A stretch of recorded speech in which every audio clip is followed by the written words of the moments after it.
के फाउंडर और एमडी ज्योतिवर्धन जयपुरिया, जिनके पास इक्विटी मार्केट्स में 3.5 दशक से ज़्यादा का अनुभव है और ये देश के टॉप स्ट्रेटजिस्ट में गिने जाते हैं। आइए समझते हैं इनसे कि कौन सी थीम्स मार्केट के लिए यहाँ पर बड़ी रहने वाली हैं। और ज्योतिवर्धन साहब आजकल काफ़ी बिजी हैं। मैं लास्ट वीक गया था कॉफ़ी पीने के लिए वीकडे पे, और मुझे ज्योति सर दिख गए थे। कोई क्लाइंट मीटिंग में बिजी थे तो इसके लिए मैंने उनको डिस्टर्ब नहीं किया, लेकिन वो मैं समझ गया था कि कोई ना कोई डील की तैयारी हो रही होगी वहाँ पर। ज्योति सर, गुड मॉर्निंग। बताइए फिर क्या क्या लग रहा है मार्केट में इस समय? और काफ़ी अच्छा मोमेंटम, DIIs FIs सभी बाय कर रहे हैं अब। हाँ अनुज जी, तो एक तो सीजनल रैली होता ही है। यदि अपने देखे तो जनरली नवंबर दिसंबर अच्छा महीना रहता है। और दूसरा है ना, एक दूसरा जो सीजनल रैली है वो प्री इलेक्शन का रैली है। तो पिछले यदि 9 इलेक्शन देखे तो 9 इलेक्शन में 8 इलेक्शन में मार्केट ने अच्छा रिटर्न दिया है 6 महीना पहले खरीदे तो। और है ना, एवरेज रिटर्न 14% आता है। और है ना, बहुत ही मुश्किल होता है नेगेटिव रिटर्न आना। तो लोगों की उम्मीद रहती है कि गवर्नमेंट आएगा, उसके बाद है ना अच्छे रिफॉर्म्स आएंगे। इस बार जो अपना असेंबली इलेक्शंस आए वो काफी है ना उम्मीद से बेहतर आ गए थे, तो इसलिए रैली और है ना बढ़त मिल गई है रैली को। तो रैली को बढ़त मिली है। एक व्यू ये बन रहा है कि डोमेस्टिक फेसिंग स्टॉक्स पर अब इस समय फोकस किया जाए। आप सहमत हैं उससे? हाँ, हम सहमत है। तो पिछले 2 साल से देखे तो हम लोग का एक ही थीम रहा है, बाय लोकल अवॉइड ग्लोबल। तो वो थीम में अभी तक सहमत है हम लोग, क्योंकि भारत की जो इकोनॉमी है वहां पे ना सबसे बेहतर ग्रोथ है दुनिया में। अगले 4-5 साल भी देखे तो एक तरह से भारत फास्टेस्ट ग्रोइंग इकोनॉमी रहना चाहिए वर्ल्ड के लिए। तो उस हिसाब से ना जो भारतीय कंपनीज है उसमें ज्यादा विजिबिलिटी है ग्रोथ की, जो शायद है ना इंटरनेशनल कंपनीज में इतनी विजिबिलिटी नहीं है अभी। इंटरेस्टिंग। तो भाई अच्छे मूव, ज्योति सर गुड मॉर्निंग। गुड अच्छे मॉर्निंग। मूव से हमने ऑलरेडी एंजॉय करे, बहुत सरप्राइज करा होगा शायद सबको जिस तरह से बड़े बड़े साइकोलॉजिकल बैरियर्स बाजार तोड़ता ही चला गया। 21,000 के पार आके हम खड़े हुए हैं एक बहुत छोटे स्पैन ऑफ टाइम में। वो 19 से 21 की जर्नी तो हमने बहुत जल्दी पार कर ली। पॉलिटिकल स्टेबिलिटी आएगी इलेक्शन वर्डिक्ट के बाद, ये लग रहा है, उसका भरोसा जाग रहा है। पर इस तरह के मूव्स के बाद एट 21,000 आपने आई एम श्योर बाजार को रीअसेस करा होगा। हिस्टोरिकली आप कह रहे हो 14% के आसपास की औसतन प्री इलेक्शन रैली आती है, उस लिहाज से तो दमखम अभी भी नजर आता है। लेकिन एट 21,000 आप लोग का रीअसेसमेंट क्या कह रहा है बाजार को लेकर? कितने कंफर्ट में अभी भी हम हैं? तो देखिए, वैल्यूएशन सस्ते नहीं रहे, वैल्यूएशन अब महंगे हैं। और जब भी वैल्यूएशन महंगे रहते हैं उसका मतलब कि अगले 6 महीने में शायद रिटर्न ज्यादा नहीं आएगा। एक तरह से टाइम करेक्शन आ सकता है जिससे वैल्यूएशन थोड़े लाइन में आ जावे। दूसरा जो है ना बाजार में दिक्कत है वो है ग्लोब का, कि फेड का क्या रुखैया रहेगा। अभी तो सब लोग सोच रहे हैं कि फेड जल्दी से ना ब्याज कम कर देंगे अगले साल। पर हम लोग का जो अनुमान है मेरे हिसाब से अगले 4-6 महीने में ब्याज कम नहीं होएगा। उनका है ना यही टोन रहेगा कि ब्याज अब बढ़ेगा नहीं, इन्फ्लेशन कम आ रहा है, पर हम लोग वेट एंड वॉच पे है। तो शायद है ना इंटरेस्ट रेट वैसे ही रहेंगे। तो एक बार कहीं पे मार्केट थोड़ा सा उस हिसाब से प्राइस करेक्शन भी दे सकता है और एक टाइम करेक्शन दे सकता है, जो अच्छा रहे बाजार के लिए। क्योंकि है ना एक जो रिटर्न आया है वो अब्जॉर्ब हो जावे, जो वैल्यूएशन महंगे हो गए हैं वो टाइम करेक्शन के साथ थोड़े है ना सस्ते हो जावे, तो अच्छा रहे कि अगले लेग ऑफ रैली के लिए वो तैयार हो जावे बाजार। ये इंटरेस्टिंग। तो भाई 4-6 महीने आप लॉजिकली एक्सपेक्ट मत करो कि फेड अपने दरों में कटौती की शुरुआत करने जा रहा है। और बाजार क्या फैक्टर इन कर रहा है, खासतौर पे अमेरिका के क्या, फिर उसका मतलब हम सब डाइजेस्ट यही कर रहे हैं कि अब वो धीरे धीरे एक्सपेक्टेशन चढ़ चढ़ के आ गई है मार्च में कि शायद ब्याज दरों में कटौती की शुरुआत हो जाएगी। वो एक्सपेक्टेशन बिल्ड अप हो गई हैं। तो ये बाजार के लिए थोड़ा सा डिसअपॉइंटमेंट हो सकता है, और शायद price wise time wise correction. Price wise तो आता नहीं आजकल, लो लेवल पे कोई ना कोई ज्योति से खरीदना आ ही जाता है। हाँ, टाइम वाइज तो एक करेक्शन आता हुआ नजर आया। पता है, आपने कहा बाय लोकल अवॉइड ग्लोबल, मतलब बेसिकली डोमेस्टिक फोकस स्टोरीज पे आप लोग वैलेंटिस एडवाइजर्स पूरी तरह से फोकस कर रहा है। मेरा जहन में सवाल था, क्या खरीदना उस पे आऊं उससे पहले क्या अवॉइड कर रहे हो आप उस पे? तो अवॉइड बेसिकली ये ग्लोबल थीम्स ही हैं जिनको अवॉइड कर रहे हो या कुछ और भी? और ग्लोबल थीम से क्या मतलब बेसिकली आईटी, फार्मास्यूटिकल्स, ये पॉकेट अवॉइड कर रहे हो आप लोग क्या? अ, तो आशीष जी, 2 साल से हम लोग के पास सॉफ्टवेयर बहुत अंडरवेट है। सॉफ्टवेयर का कोई स्टॉक नहीं है हम लोग के पास।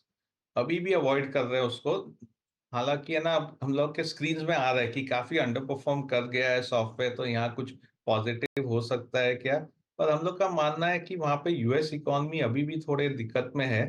थोड़े नेगेटिव सरप्राइजेस आ सकते हैं, तो कोई बहुत नेगेटिव न्यूज आए तब लेना चाहिए। फार्मास्यूटिकल हम लोग 1.5 साल से अवॉइड कर रहे थे, पर इस साल 6 महीना पहले हम लोग फार्मास्यूटिकल में पोजीशन ले लिए हैं, क्योंकि वहां पे ना जो यूएस जेनरिक का काफी प्राइस प्रेशर था।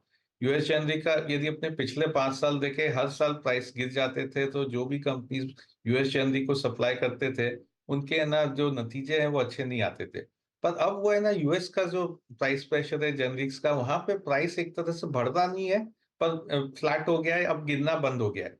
तो गिरना बंद होने के कारण वहां से जो नेगेटिव ग्रोथ आता था वो बंद हो गया है। तो फार्मास्यूटिकल में हम लोग पोजीशन लिए हैं। एक दूसरा सेक्टर जो हम लोग के पास काफी कम है, वो डोमेस्टिक सेक्टर है, वो है कंज्यूमर सेक्टर। तो इसके दो कारण है हम लोग का मानना है। एक तो यदि अपने गवर्नमेंट की बजट देखे, तो पिछले 5 साल में government capex as a percentage of GDP 1% से करीब 2% के आसपास आ गया। तो गवर्नमेंट का ज्यादा ज्यादा पैसा जा रहा है कैपेक्स में। उसी समय पे जो है ना सब्सिडीज है, वो घट के 100 बेसिस पॉइंट घट गई है। तो एक तरह से गवर्नमेंट ने सब्सिडीज घटा दी जो कंज्यूमर को हेल्प करता है, और है ना कैपेक्स बढ़ा दी जो है ना कैपेक्स कंपनीज को हेल्प करता है। इसके कारण हम लोग है ना कंज्यूमर में ज्यादा अवॉइड कर रहे थे, और अभी भी है ना ज्यादा कंज्यूमर स्टॉक्स नहीं है। दूसरा है कि कंज्यूमर स्टॉक्स अपने 2008 से 2020 देखे, तो काफी जोर से बढ़ी थी, वहां वैल्यूएशन बहुत महंगे हो गए थे। तो टाइम वाइज वो वैल्यूएशन करेक्ट हो रहा है धीरे धीरे, पर अभी भी है ना वो वैल्यूएशन महंगे रख रहे हैं। तो एक तरह से है ना थोड़े डोमेस्टिक सेक्टर्स भी हम लोग अवॉइड कर रहे हैं जो ज्यादा कंज्यूमर फेसिंग है। ओके, एक और सेक्टर, सिंस आपने बात की डोमेस्टिक सेक्टर्स की, डिफेंस में बहुत पैसा बना है, ज़बरदस्त। क्या अभी भी इस इन लेवल्स पर भी इन्वेस्ट किया जाए यहाँ पर? तो अनुज जी, आप ऐसा जो बोले एकदम सही है। 2 साल पहले इसमें एक तरह से इजी ट्रेड था, क्योंकि एक तो ये अंडर ओन्ड थे और ये अंडर वैल्यूड थे। अब ये दोनों चीज नहीं रहे, अंडर ओन्ड भी नहीं रहे और अंडर वैल्यूड भी नहीं रहे। वैल्यूएशन एक तरह से ना कोई सही लेवल पे पहुंच गया है। यहाँ से पैसा बनेगा अर्निंग्स ग्रोथ का। जो अभी तक अपने को बना, काफी पैसा री रेटिंग से बना कि वैल्यूएशन है ना इसके बढ़ गए और अर्निंग्स ग्रोथ आने लगी। यहाँ से जो पैसा बनेगा वो रहेगा अर्निंग्स ग्रोथ लेड। यदि अर्निंग्स ग्रोथ कोई कारण से आना बंद हो गया, यदि कुछ है ना गवर्नमेंट का रवैया चेंज हो गया, या जो प्राइवेट सेक्टर का कैपेक्स का उम्मीद है वो आना बंद हो गया, तो फिर ये शेयर में थोड़े दिक्कत आ सकते हैं। हम लोग का मानना है यहाँ से भी अभी भी अर्निंग्स ग्रोथ काफी स्ट्रांग आएगी, क्योंकि साइकिल अभी चलना चालू हुआ है।